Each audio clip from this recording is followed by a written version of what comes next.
Hi මගේ YouTube channel එකට සාදරයෙන් පිළිගන්නවා. ඉතින් මගේ channel එකට ඔයා තාම අලුත් කෙනෙක් නම් දැන්ම පහළ තියෙන සුදු පාට subscribe button එක press කරන්න. ඒ වගේම මම දාන අලුත් වීඩියෝ ඔයා ළඟටම ගෙන ගන්න ඕන නම් bell icon එක all press කරගන්න.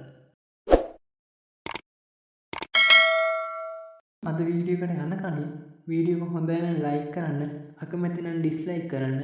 අපි යමු වීඩියෝ එකට. දැනටමත් බලන් ඉන්නේ ඕලෙවල් රිසල්ට් එන්නේ කවදද කියලා නේද?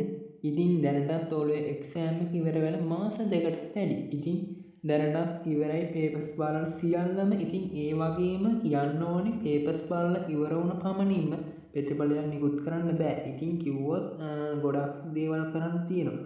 එතකොට ඕලෙවල් රිසල්ට් එක නිකුත් වෙන දිනය දැනට වාර්තාව අනුව ලබන මාසේ ඒ කියන්නේ දෙවන සතිය මැද වෙනකොට ප්‍රතිඵල එනවා. ජූලි මාසේ ප්‍රතිඵල එනවා. ඉතින් ඒ ගැන අනවශ්‍ය විදියට කලබල වෙන්න එපා. ඉතින් ඕලෙවල් රිසල්ට් එන දවස ගැන ඔයාලට පොඩි අයිඩියා එකක් ගන්න පුළුවන් කියලා මම හිතනවා.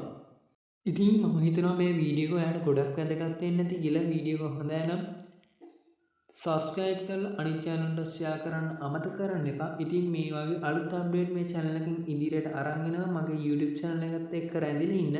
ඒ වගේම පොඩි දෙයක් කියන්න තියෙනවා. subscribe 1000ට යන්න ඉක්මනින් උදව් කරන්න කියලා කියනවා. ඉතින් ඒ වගේම මාව subscribe කරපු අයට thank you කියලා කියනවා. අලුත් වීඩියෝ එකකින් හමු වෙමු. goodbye.